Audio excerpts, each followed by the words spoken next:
have separate sections that we deal with. One of the sections that we talk about is sort of the ability to interpret the scene. Okay, as far as like what is the style, which you read about in the book, and what is the purpose of this piece?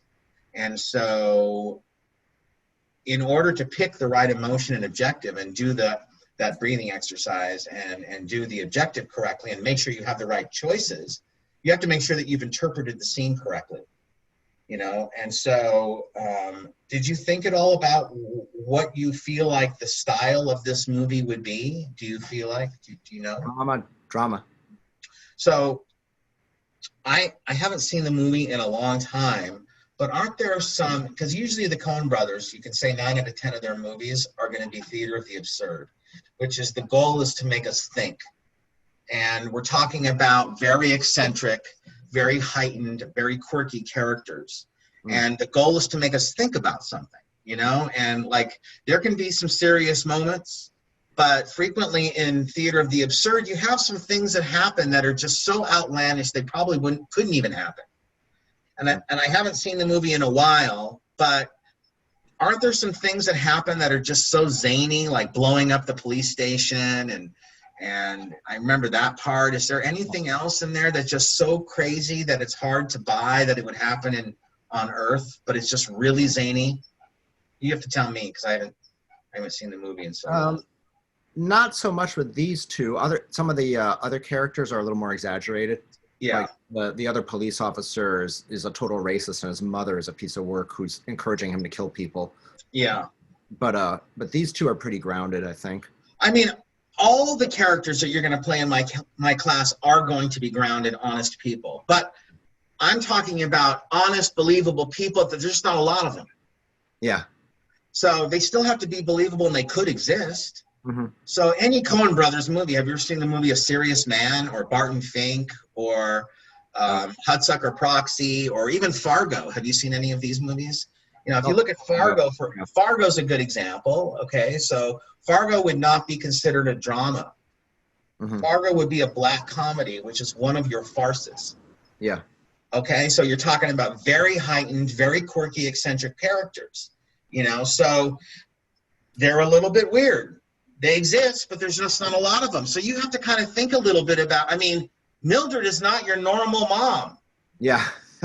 So when you say that they're kind of grounded, okay, I agree, but there's not a lot of people like Mildred. Yeah. And even Willoughby, what makes him unique? What makes him different from your ordinary chief?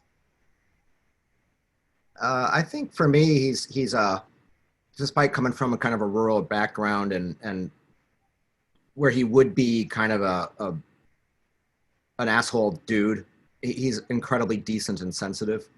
He seems like he's got an innocence to him. Would that be fair to say? Yeah.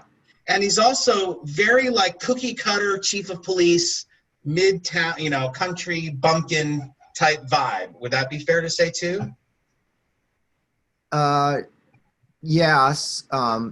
Yeah, I'll go with yes. I don't know. I again, it's been so long, but like, yeah, I don't see him as kind of the guy who's chewing on the piece of grass and like, that at all. No, not chewing on a piece of grass, but like, a good guy. Yeah, he's a good guy. But very vanilla, and sort of follows like the list of A, B, C. This is what I do to be a good cop. Mm-hmm. So you have to kind of have a little bit more fun with how ordinary you are. Yeah. And go further with that because you're kind of representing a particular segment of society. Mm-hmm. So you're really a symbol. Does Yeah. that make sense to you? Do you follow what I'm telling you? Yes. So I don't want you to just be an ordinary chief of police. I want you to be like ordinary and completely vanilla and normal to a fault. Okay. Almost like we pulled you out of the Andy Griffith Show. Yeah. But you've got a soul. Mm-hmm. And you've got a kindness, but he's got that sort of, he doesn't look outside the box. Does that make sense, kind of? Mm-hmm. Did you think at all about what your emotion or objective would be in the scene? Well, I tried to kind of plug this into your technique. Yeah. I figured his objective is to get her to take the billboards down. Uh-huh. And I think the emotion I came up with was desperation. All right. That's cool. I like those. I think that when you'll see when we're picking I want to at least cover the objective part today, and make sure that you understand how to play that. Okay. So as far as your objective goes, we don't want to pick an objective that's very clearly obvious in the story and in the lines. Okay. So it's very clear that you want her to take the billboards down, so you don't necessarily need it. So you may want to pick, something that's going to add a different dimension or a different layer to your character. So, maybe to stay calm, or to stay nice. Well, I think how about to earn her respect? Tell me why you would pick that. Well, because they grew up together. They know each other really well. They were fond of each other before all this happened. And now she's telling him he's a shitty person who is a total failure. And, so and he's like, no, I'm not. I've done all this stuff, and believe me, I've got nothing but the purest motives here, and I'm good at what I do. So let me throw this out to you when we're talking about sort of innocence and vanilla and kind of confused. For example, if you picked an objective like to make sense, like I'm trying to understand how you can treat me this way when I have cancer. Like there's something so innocent to that. Almost boyish. Does that make sense to you? Mm-hmm. So that when you're saying, I'd do anything to catch this guy, like, why are you treating me this way? We grew up together, and she's saying, fuck you, find him. Yeah. And he's going, well, you don't have to put your finger up like that to me. Yes. I'm trying to figure this out, like why you're treating me this way, Mildred. So we see you kind of trying to understand and put this together instead of just colluding with the line. I want to see you trying to not just figure out like how to get the billboards out, but how Mildred could treat you this way. When we grew up together, like I thought we had a history, like almost like you're, I don't understand, like you're treating me this way when I'm trying to do everything I can, Mildred. Do you follow what I'm telling you? So does the objective become to understand her or to make her understand me? No, I think it's to make sense of things, to make sense of her, to make sense of how I'm going to solve this issue, to make sense of life. It's all about trying to make sense of everything. So it's limitless what you're trying to make sense of, because we want to see you come off as a confused person. Okay, got it. Because as a confused person, you're very endearing. Mm-hmm. Almost like a man-child. Yeah. Does that make sense, kind of? Yeah.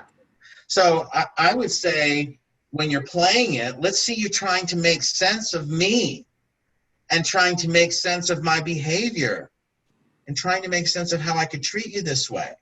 Mm-hmm. So like, for example, if we scroll down here, where you say the part about, there's something else, Mildred. I got cancer and I'm dying. Okay, so when you're saying that, try to make sense of how do I say this? Mm-hmm. And say it in a way that you expect Mildred to start crying. Yeah. Or bawling or saying, you poor thing, as a setup for when I go, I know it. And then we see you go, make sense, huh? Yeah, huh? So, yeah, try to make sense of it. Like, what? Like, what, you know I have it? Like, yeah, you still put those billboards? Who does that to people, Mildred? Like, I'm a good person. Mm-hmm. And she's saying, find my fucking daughter's killer. Yeah. I don't give a shit if you have cancer. Mm-hmm. Does that make sense to you? Yes. So that's what I would suggest you use as your objective, to make sense of things, to make sense. Make sense of everything. Make sense of how I'm going to get the billboards down. Make sense of Mildred. Try to make sense of how you're going to handle this. Try to make sense of how you're going to tell me that you have cancer. Try to make sense of how you're going to comfort Mildred when she starts crying. Mm-hmm. So why don't you just try that line there? There's something else, Mildred. Go from there. And I want to see you just, now playing your objective is a sort of a two-step process. It's first getting your brain familiar with what it means to play that objective so that you understand what you're fighting for. So if my objective is to make sense, I'm trying to make sense. I have not made sense. I'm trying to do this. So get in the groove of what that feels like to try and make sense of this before you say your line, there's something else. And once we start the scene, you don't necessarily have to think to make sense, but you're in that groove of trying to make sense. And if your mind wanders, then just come back to what your objective is, which was to make sense. And then as you practice the scene, your brain will have to think to make sense less and less, because it will be more and more familiar with how to play the objective without thinking the words of your objective. The same way my objective right now is to teach you, but I'm not thinking to teach. Mm-hmm.